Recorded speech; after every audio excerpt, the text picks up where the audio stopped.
आज हम बात करने वाले हैं सर्वनाम के विषय में। इससे पहले की वीडियो हमने बताया था संज्ञा क्या है और उसके प्रकारों के विषय में चर्चा किए थे। यह जो टॉपिक है हमारा, यह विद्यार्थियों के लिए भी बहुत महत्वपूर्ण है और प्रतियोगिता की तैयारी कर रहे अभ्यर्थियों के लिए भी बहुत ही महत्वपूर्ण है सर्वनाम, और लगभग इससे एक क्वेश्चन पूछा जाता है। उसी पर हम आज डीपली चर्चा करेंगे। और जैसा कि आप देख रहे हैं बोर्ड पर सर्वनाम क्या है। सबसे पहले तो हम बताएंगे कि सर्वनाम किसे कहते हैं। संज्ञा के बदले प्रयोग किए जाने वाले शब्दों को हम सर्वनाम कहते हैं। अर्थात जो संज्ञा शब्द होते हैं, जो संज्ञा उनके बदले में हम प्रयोग करते हैं, उनको हम सर्वनाम कहते हैं। संज्ञा शब्द जो होते हैं उनके बदले जो शब्द प्रयोग किए जाते हैं, वो शब्द जो है वो वाक्यों को, वाक्य में सौंदर्यता यानी वाक्यों को सौंदर्य युक्त बनाने के लिए भी प्रयोग किए जाते हैं। क्योंकि हम संज्ञा के यदि बार बार प्रयोग करेंगे तो बार बार प्रयोग करने से क्या होगा, उस शब्द में यदि हम बार बार प्रयोग करेंगे तो उसका प्रयोग जो है वो सही नहीं होगा।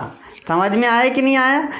बिल्कुल। और यदि उसी को रिपीट करेंगे, जैसे राम ने रोटी खाई और राम ने लिखाई की, राम ने पढ़ाई की, अब हमने यहाँ पे राम राम प्रयोग बार बार कर रहे हैं, इससे वाक्य की जो सुंदरता है, शोभा है, वो समाप्त हो जाती है। इसलिए वाक्यों को सौंदर्ययुक्त बनाने के लिए हम सर्वनाम शब्द का प्रयोग करते हैं। ओके, अब देखते हैं हम यहाँ पे कि सर्वनाम क्या है। इसको हम दो भागों में बांट सकते हैं। सर्वनाम को हम दो भाग में बांट सकते हैं। कौन सा है? पहले देखिए, पहला है मौलिक और दूसरा है यौगिक। अब मौलिक का अर्थ आप समझिए। मौलिक क्या होता है? जो स्वाभाविक रूप से है, जिसे बदला नहीं जा सकता, वो मौलिक कहलाता है। बिल्कुल आया समझ में? अब मौलिक में जैसे हम बात करते हैं यहाँ पे मैं, तू, आप, वह है, जो, सो, कौन, क्या, कोई और कुछ, यह, इन शब्दों का परिवर्तन नहीं किया जा सकता, इसलिए मौलिक कहलाते हैं। दूसरा है यौगिक या फिर इन्हें विकारी भी कहते हैं। जैसा बोर्ड पे आप देख रहे हैं, विकारी कहने का अर्थ भी मैं यहाँ पे समझा देना चाहता हूँ। विकारी का अर्थ है, एक शब्द आपने विकारी सुना होगा और दूसरा अविकारी सुना होगा। विकारी का अर्थ है विकार उत्पन्न होना। विकार उत्पन्न होना नहीं, शब्दों में परिवर्तन होना। अविकारी शब्द का अर्थ है जिसमें विकार ना होना, परिवर्तन ना होना। जैसे यहाँ पे देखिए, मैं, तू, आप, वह, जो, सो, कोई, क्या, कोई, कुछ, यह, ये शब्द जो हैं, ये शब्द मौलिक है यानी अविकारी है, इनमें विकार उत्पन्न नहीं होगा। बिल्कुल। और दूसरा ये देखिए, यहाँ पे यौगिक या विकारी शब्द जो हैं, तो ये इनमें विकार उत्पन्न हो रहा है। कैसे? हमने यहाँ पे जो शब्द हैं इनमें विभक्ति चिन्हों का प्रयोग किया है। जैसे ने शब्द जो लगा है यहाँ पे, आप देखिए ये विभक्ति है।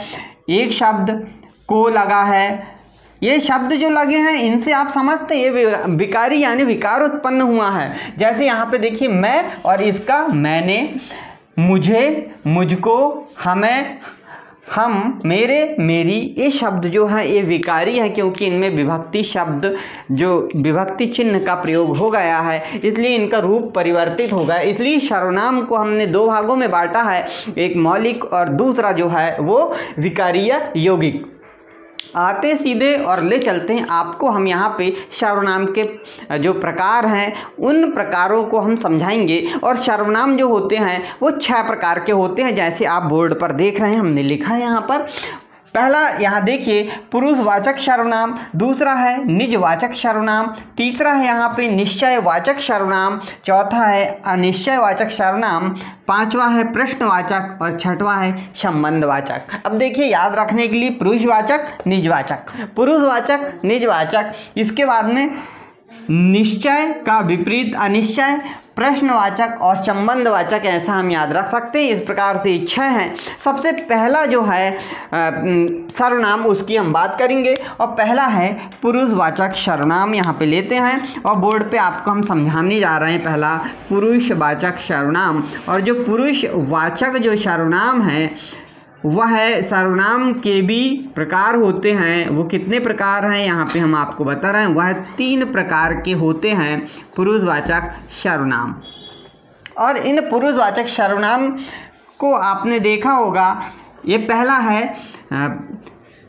उत्तम पुरुष, मध्यम पुरुष और अन्य पुरुष। 3 प्रकार के पुरुष जो होते हैं उन्हीं को हमने यहाँ पे सर्वनाम में भी लिया है। और जो सर्वनाम है तो पहला होगा उत्तम पुरुष सर्वनाम।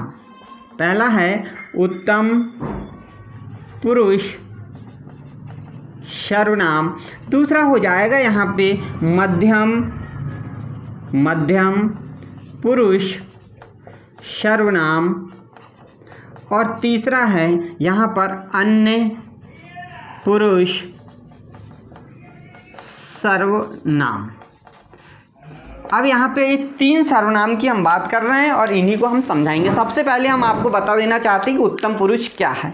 उत्तम पुरुष जो वक्ता होता है उसे हम उत्तम पुरुष कहते हैं। इसके लिए अलग से हमने वीडियो भी आपको बनाया है, यदि आपने नहीं देखा तो प्लेलिस्ट में जाकर देख सकते हैं। उत्तम पुरुष की हम बात करते हैं, जो बोलने वाला या वक्ता है वो उत्तम पुरुष कहलाता है। और यहाँ पे शब्द जो आएंगे वो मैं या हम, ये प्रयोग होगा सर्वनाम में। जो बोलने वाला है वो स्वयं अपने लिए मैं या हम शब्द का प्रयोग करेगा कि मैं बोलता हूँ, हम बोलते हैं। मैं शब्द और हम शब्द का प्रयोग यहाँ पे उत्तम पुरुष के लिए होगा। मध्यम पुरुष की हम बात करते हैं। मध्यम पुरुष में वो व्यक्ति आएगा जो सुनने वाला, अर्थात जो श्रोता होता है उसे हम मध्यम पुरुष कहते हैं। बोलने वाला उत्तम पुरुष, सुनने वाला मध्यम पुरुष।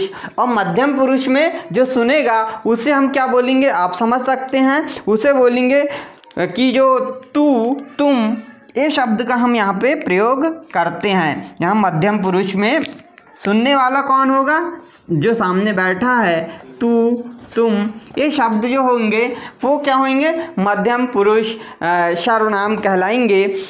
या इसमें हम आप भी कह सकते हैं, आप। और देखिए अन्य पुरुष के विषय में, अर्थात जिसके विषय में यहाँ चर्चा की जा रही है वह अन्य पुरुष कहलाएगा, जिसके विषय में चर्चा की जा रही है। तो वह शब्द का हम यहाँ पे प्रयोग कर सकते हैं। तो हमने यहाँ पे बात की पुरुषवाचक सर्वनाम 3 प्रकार का होता है, उत्तम पुरुष, मध्यम पुरुष और अन्य पुरुष। इस पुरुषवाचक सर्वनाम में स्त्री और पुरुष दोनों का प्रयोग किया जाता है, चाहे स्त्री हो या पुरुष हो, दोनों को यहाँ पे समाहित किया जाता है। तो आज के लिए इस वीडियो में इतना ही, मिलते हैं नेक्स्ट वीडियो में। तब तक के लिए सभी को नमस्कार। यदि आपको वीडियो पसंद आया तो वीडियो को लाइक करें, सब्सक्राइब